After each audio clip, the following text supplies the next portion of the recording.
These are the recorded lectures for Chapter 22 on fungi, on the kingdom fungi. So I'm going to try to keep this short. I want to focus on mainly the slides we didn't get to in class, but I also want to do a little bit of a review.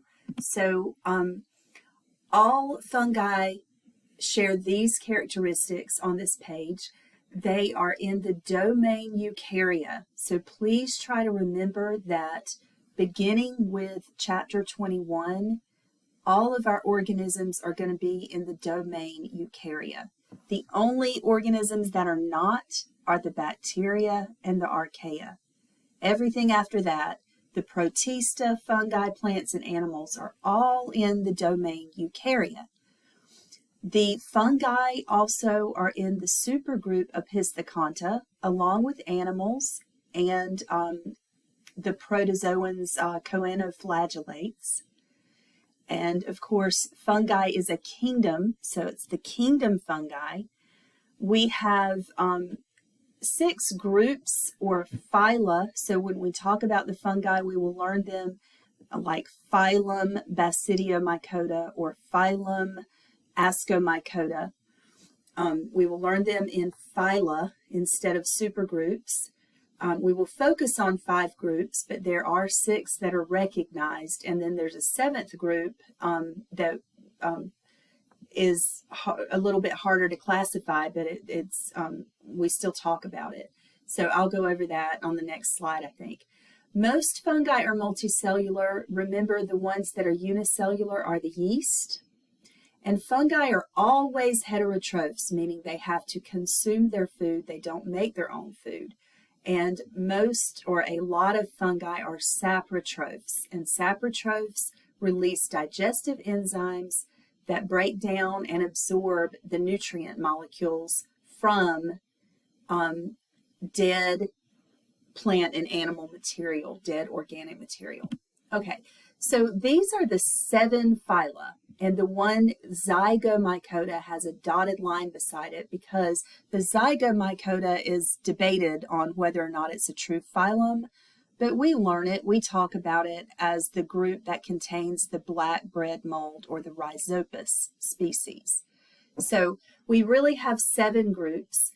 The first 3 that I want to talk about are the Blastocladiomycota, the Neocalamstigomycota, and we'll call these we can shorten this maybe to the Blastomycota and the Neomycota, even though that's not correct, it's a lot easier to say. And the Chytridiomycota or chytrids. So from this list, the first group, the first phylum, the 3rd, and the 4th, all of these produce what are called zoospores. So let me put that in the notes. So the Blastocladiomycota, the Neocalamstigomycota, and the Chytridiomycota, all of the ones with a check produce zoospores.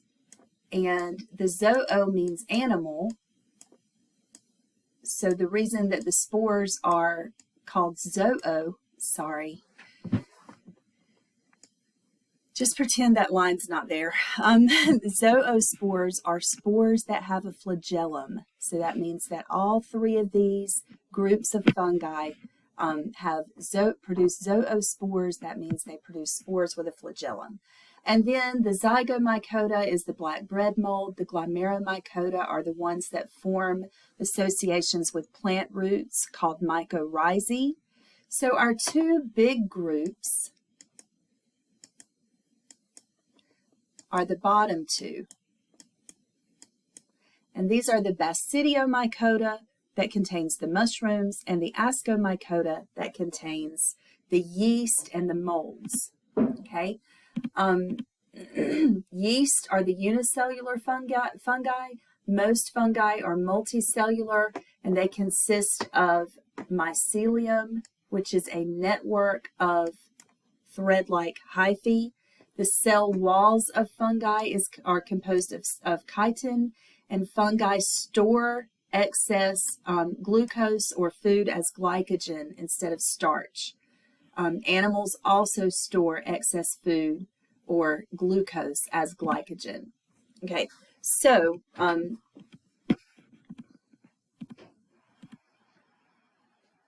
this table, table 22.1, lists all 7 of the phyla. I have highlighted 5 of them because we'll focus mostly on them.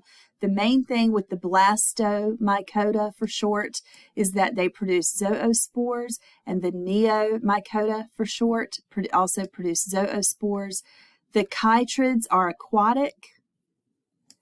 They can be animal parasites, and they are the 3rd phylum that produce zoospores.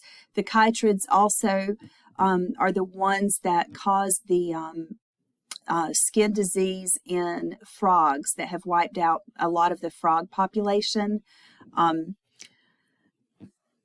then we have the Zygomycota, black bread mold, the Ascomycota will be the yeast and the molds. Their asexual reproductive structure is called a conidiophore. The spores are called conidiospores. So asexual spores are called conidiospores, and then their sexual structures are called ascus. The fruiting body is called the ascus. The spores are called ascospores. So asexual conidiospores and sexual ascospores.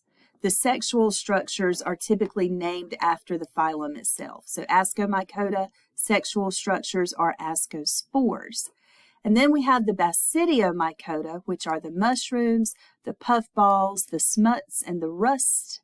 And they produce basidiospores. Mostly they just reproduce sexually. Okay, I'm just going to scroll past these. The only thing is I want you to know the name of black bread mold. The species name is Rhizopus stolonifera. Rhizopus is fine. Black bread mold, Rhizopus. And the sexual spores are called zygospores. The asexual spores are called sporangiospores. So sporangiospores are asexual, zygospores are sexual for the Zygomycota. Okay, Glomeromycota, also known as the AM fungi, are responsible for forming mycorrhizae, which is a mutualistic association of plant roots and fungi. Usually the fungus is Glomeromycota, and it can be any plant roots. Now, the Ascomycota are going to be the yeast. Oh, they're also called the sac fungi. Ascomycota, sac fungi. That's going to be the yeast and the molds. Okay, the yeast are single-celled and the molds are multicellular. For the Ascomycota, their asexual spores are called conidiospores, and their sexual spores are called ascospores.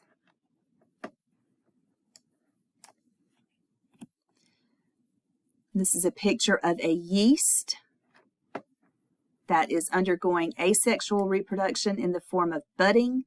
This is the parent cell or the adult cell here, and it's forming a bud, and that's going to break off eventually and form into basically a yeast offspring or a baby yeast. What you're looking at in picture B actually looks like penicillium, just blown up a lot more than it would be in our lab under our light microscopes, but it looks a lot like penicillium. And then morels here.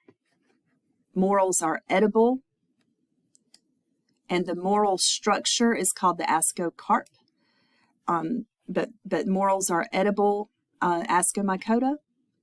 All right, you do need to know some species. So the yeast used to make bread are called Saccharomyces cerevisiae. It's fine if you just know Saccharomyces. The yeast that cause yeast infections are called Candida albicans. Candida albicans. So that will cause athlete's foot, jock itch, ringworm, and also thrush in the mouth and vaginal yeast infections. Okay, so these are all caused from a type of Candida albicans. And then Saccharomyces is the one that produces bread and alcohol, beer, wine, and liquor. Now, Aspergillus species are molds, and they're used to produce soy sauce and miso. Penicillium is used to make different cheeses like blue cheese, Roquefort, brie. And penicillium also is the source of the antibiotic penicillin. This is a picture of Candida albicans causing thrush in the mouth of a baby, and then ringworm. Both of those are yeast infections caused by Candida albicans. Now we're moving on to what we didn't study in class. The Basidiomycota is our last fungal phylum. They're also known as the club fungi. Make sure you know the examples of the Basidiomycota: the mushrooms, toadstools, puffballs, shelf fungi, or in lab we call them bracket fungi, the jelly fungi, the bird's nest fungi, and stinkhorns, and also smuts and rust, which cause fungal infections in crops like corn. Make sure that you know that the sexual structure of the Basidiomycota is called a basidiospore. They are windblown. This is a picture of a poisonous mushroom. This is a picture of ergot. Ergot is an infection of rye. If you eat rye that is infected with ergot, it causes in humans, it causes hallucinations and different things like that. You may have learned in history class about the Salem witch trials. It is thought that maybe the women who were thought to be witches had a infection of ergot. They had eaten infected rye, so it had caused them to have hallucinations and things like that. These are pictures of different Basidiomycota. This is a shelf or a bracket fungus here. This is a mushroom called a pore mushroom. These are the bird's nest fungi. You can see they look like little eggs inside of a nest. A stinkhorn and a puffball. They don't have the jelly fungi, but you can Google that if you want to. All right, last section is on symbiotic relationships. Sometimes the association is mutualistic. So examples are lichens and mycorrhizae. Mycorrhizae are associations between Glomeromycota and plant roots. Lichens are associations between usually an Ascomycota and cyanobacteria.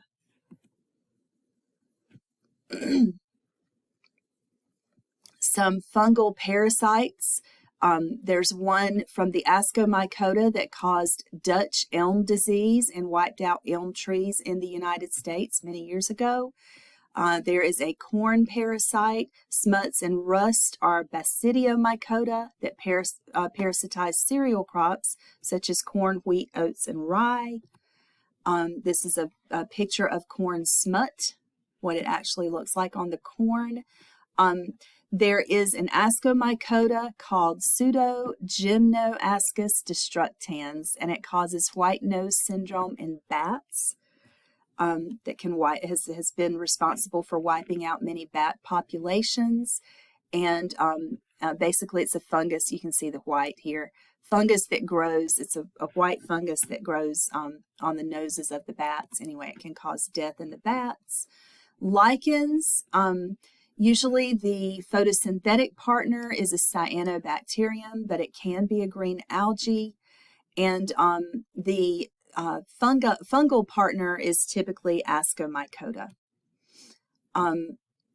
So what happens is, since it's mutualistic, the fungal partner receives nutrients from the cyanobacteria or the algae. The algae are protected from drying out or desiccation by the fungus.